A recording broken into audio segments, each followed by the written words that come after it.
Hi guys, it's Quilting Nerd here. Welcome back to my channel. And today's video is about this improv quilting piece that you see on the photo. For me, it looks like a head of a wild cat. My husband sees there a dragon. That's the beauty of abstract improv quilting. You can see whatever you want to see. And if you start seeing it, some shapes there and it talks to you, that almost makes it art. So when I quilted it, I was tired, frustrated, and trying to find distance to the problems I had to deal with. When I want to be constructive about calming me down so I can address the problem properly and constructively, I have to relax. For that, I use free motion quilting. Now, if you want to follow me for the next 50 minutes, I will show you how I created this very nice bit of quilting. So let's see what may happen when you have 2 pieces of leftover fabric and some bit of leftover batting and some free time on your hands, or actually when you take the time in your hands.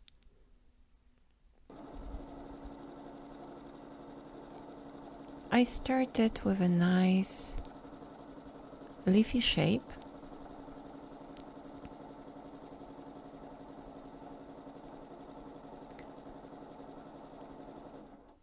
I always have problems to keep them consistent, so I decided I can as well practice it when I try it.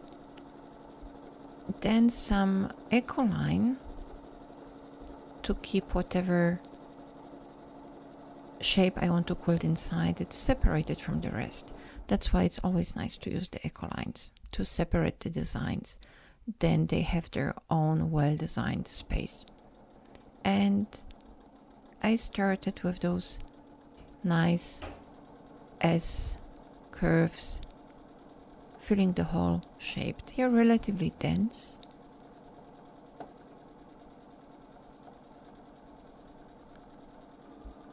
They will help to keep the batting down. Again, I used double layer of batting because I wanted to have high definition of my pattern. There where I quilt dense, I will suppress the volume. There where I have echo lines, it will be much higher. The topography will be much more distinct. You can do that on smaller pieces easily. The larger ones will become very fast, very stiff. But in this case, for this size, it works very nicely. I never tried quilting a large quilt with double batting layer. I think I would not manage that just from the weight alone to push such a huge volume through the domestic machine. But such a small piece size, about fat quarter, it's nice and manageable. Traveling back, I tried here as little as possible to stop the quilting and break the thread. I wanted to make continuous design as much as I could. Another echo line.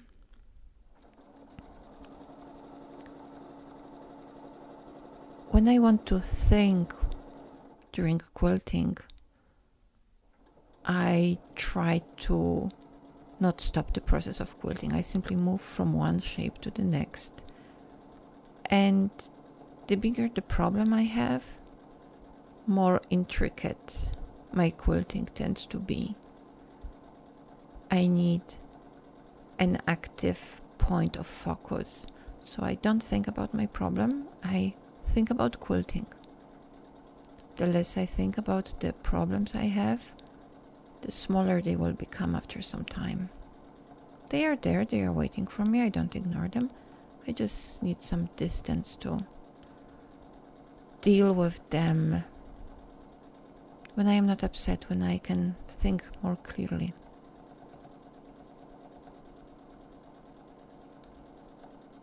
that's why I went here. It was still the beginning phase, so I went for designs which need lots of attention. I wanted to fill this echo line with pebbles, with circles, and there is lots of traveling involved, and I wanted to be as tight and neat as possible. I didn't want it to go across the lines. I wanted to fill it exactly to the line. So you have to slow down.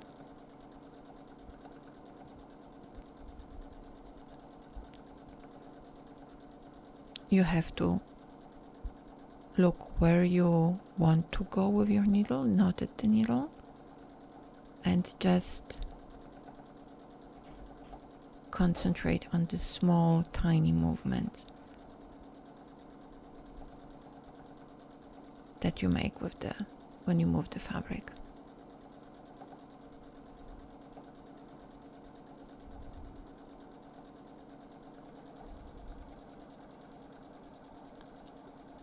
As you can hear, the machine operates at very nice, even speed, not too fast. I don't use stitch regulator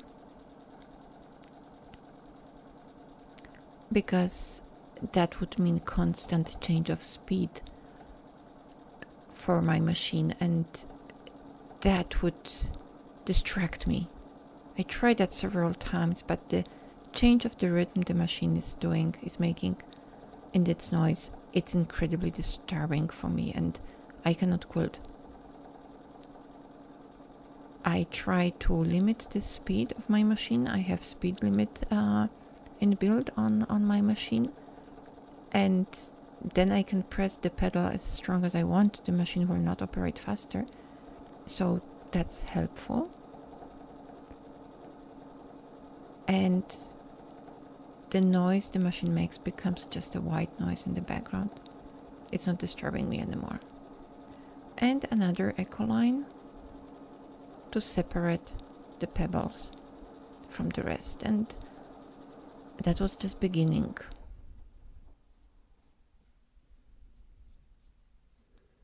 Of the design. After that, I just attached one shape after the other. I filled it with different designs.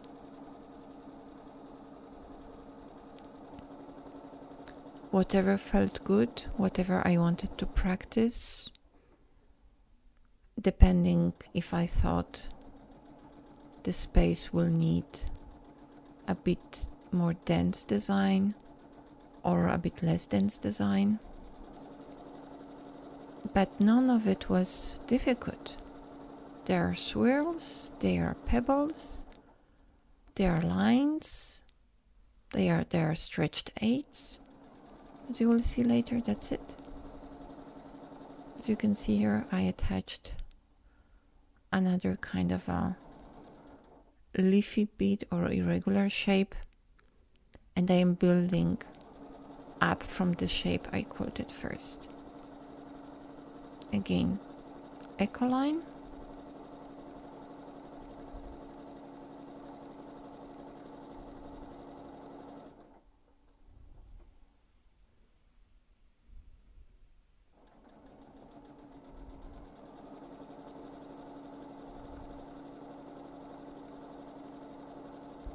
and I'm filling the created space with small paisleys-like shapes with echoes.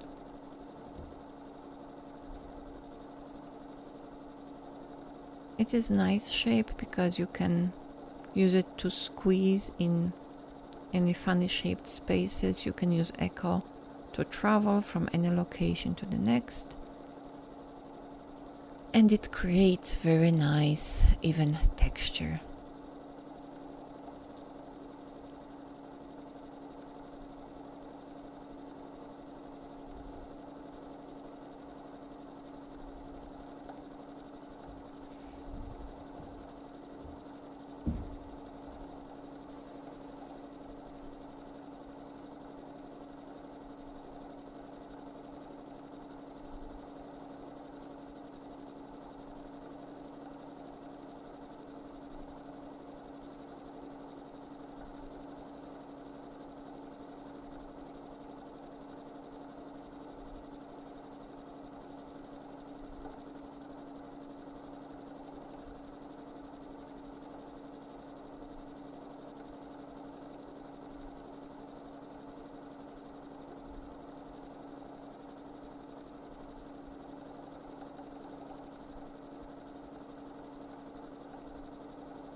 As you can see, the shapes I quilt are relatively small. Their job is to provide nice texture and suppress the batting volume, so the echo line can be more, it's better defined and attracts attention to the shape. And the high contrast thread I'm using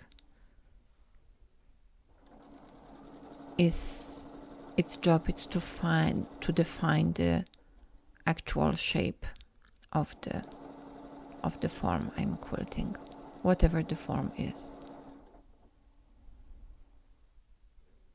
You can see I'm stretching the fabric all the time, applying some tension to it because it's domestic machine quilting. And I'm filling the other area around just with back and forth lines. They are always creating wonderful texture.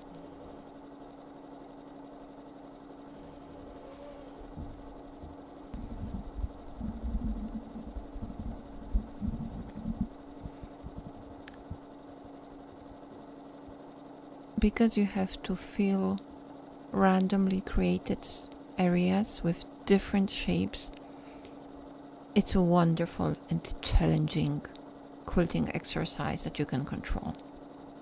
So right now I have curves, I have to fit my back and forth lines at different angles, always trying that the lines are kind of perpendicular to the upper and lower boundary I defined with the echo lines. That's what I decided now in this case.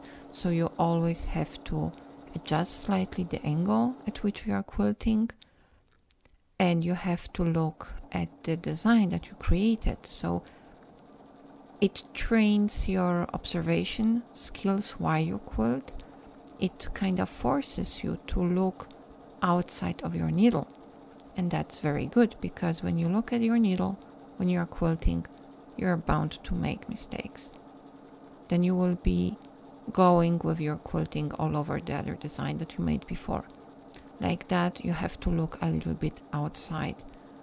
Also with the corner of your eye, kind of, you have to keep in mind what design you are quilting. So it's a wonderful exercise, not only for your quilting skills, but also for your brain, for your thinking, for your creative side, for your motoric skills.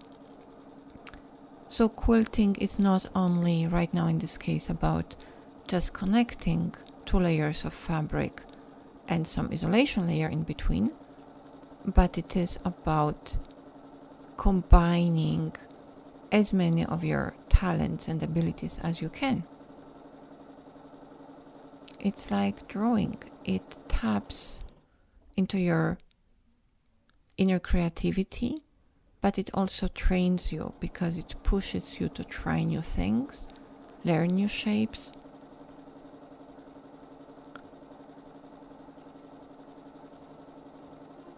And the more you will try it, the more comfortable you will be with new designs. And as you can see here, I didn't turn my quilting around to adjust for the change of the direction. I just adjusted my quilting to that. And that's very handy if you have a very large quilt, because small quilt, you can always rotate. That's a huge advantage of quilting on domestic machine. But large one, I don't turn it around. I just adjust the direction of my quilting to it. So like that you can be flexible. And another echo line to complete this design. And now I can move to another one. This time, sometimes you have to turn, or you can turn if you want, because you want to adjust the direction of your quilting to your next idea. So in this case, I am defining a larger area around, it's not really an echo. You can think about it more as a border with matching shape.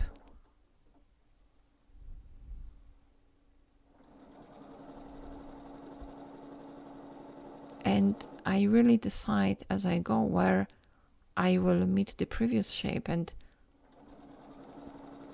I will not go all around. Right now I will finish here.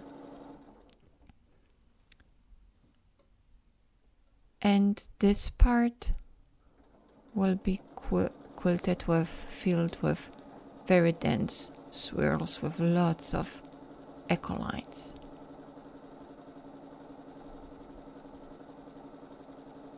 As dense as I can. Of course, because they are round shapes, you will have some spaces free in between. And I don't want that, because that would be distracting from the other part of the quilting. So I will fill them with echo lines and move on to the next swirl. And I will fill the empty spaces immediately as I go, because I don't want to go back to fill them later. Again, I must pay attention where I am and what is my free space available, so I am quilting it as effectively as I go. I have my space defined by the lines, and I am just filling this one space with different size swirls. Again, what you practice here is adjusting the size of your pattern to the available size that you have, because I want to have only one swirl filling the width of the space that I have available, and I can practice filling those strange sized free spaces with the echo lines as effectively as I want to go.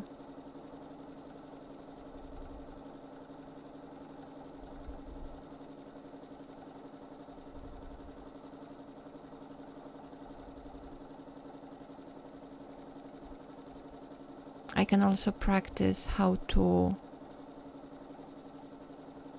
quilt the swirls so they are changing direction, or that they have the same direction all over. So this is something that you can simply practice within such improv quilting exercise. You can select the patterns that you have problems with, that work only on certain size, and then you can start with the size you are comfortable with, and then just keep increasing it.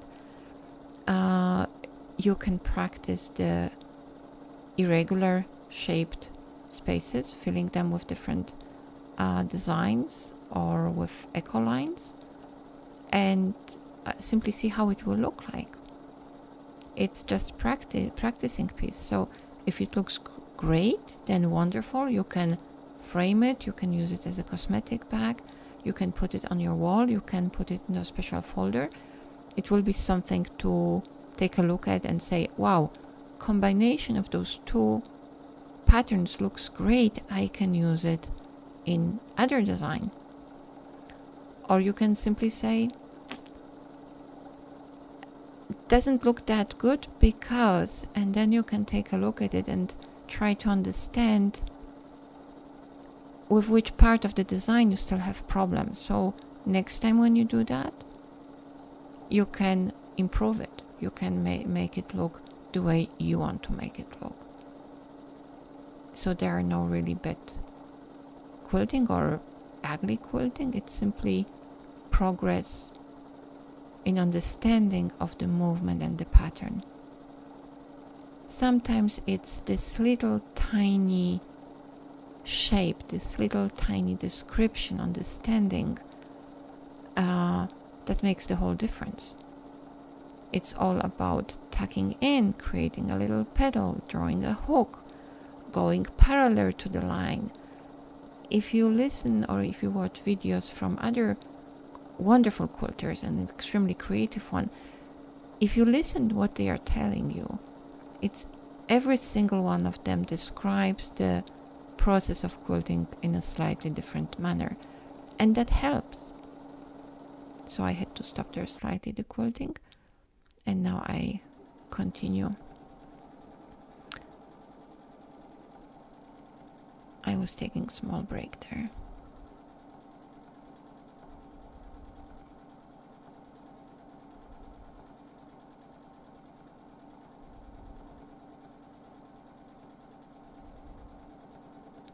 So in total, the quilting of this whole piece took me about 1 hour.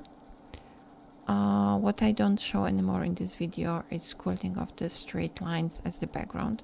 When I decided to stop, it's enough. The rest I will fill with the lines. This I didn't record anymore, it's just straight lines. And I just took a small break during quilting it. It was an extremely rewarding process. I also found solutions to my problems. That was even nicer. And I discovered again how much joy improv quilting is giving, just like that. For me, it's better than drawing or doodling because I cannot draw. But with quilting, I really like the design.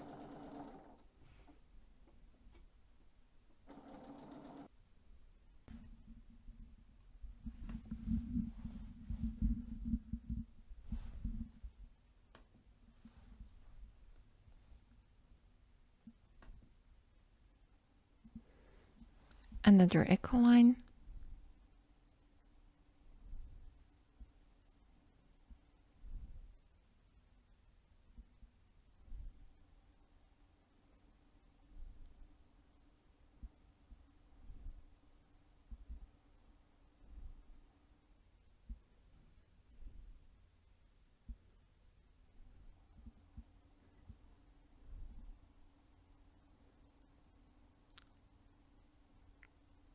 And I continued with the quilting in the same manner till I decided I like the form that was created. And then I just filled the rest of the remaining area with the straight lines. And so here I simply traveled to a point where I wanted to start another shape.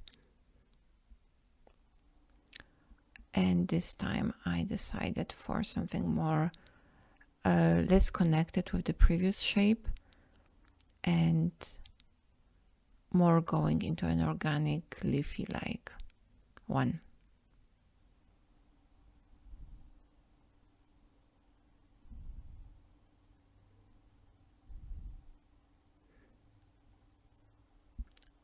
In this case, I decided always to have thin echo lines, so they are not filled with any shapes.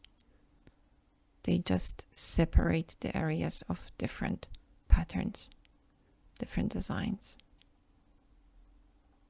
And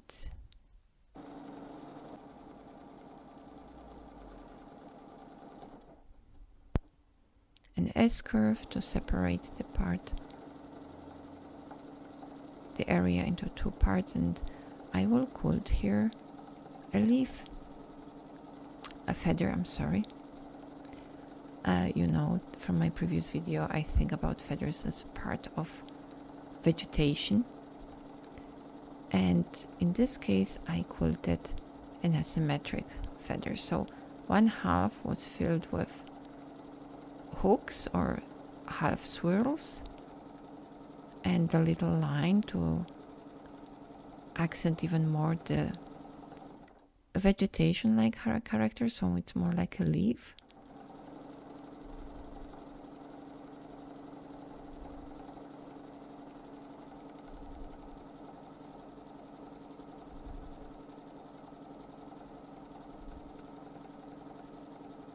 And I quilt the plums relatively narrow, because again I want to have as dense filler of this area as possible. The job is to keep the batting down to create different textures and amplify the shape defined by the echo lines, because they are not suppressing the batting. It gives more defined topography, as you would say.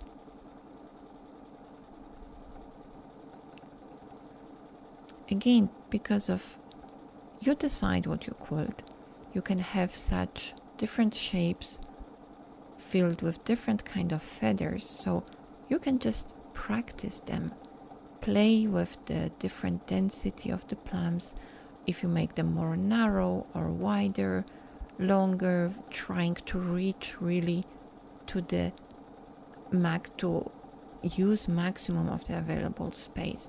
It's something what you would be probably afraid to do on your perfectly pieced piece of patchwork, because I know how it is for people who never quilted with free motion quilting or have little experience. They don't want to destroy the perfect pieced element, the perfect pieced block. So then they send simply the quilting for long arm quilting, and that's also always an option. But like that, you can try how it is to have irregularly shaped feather, and how far you can go with the elongation of one or the other element, that it still looks good.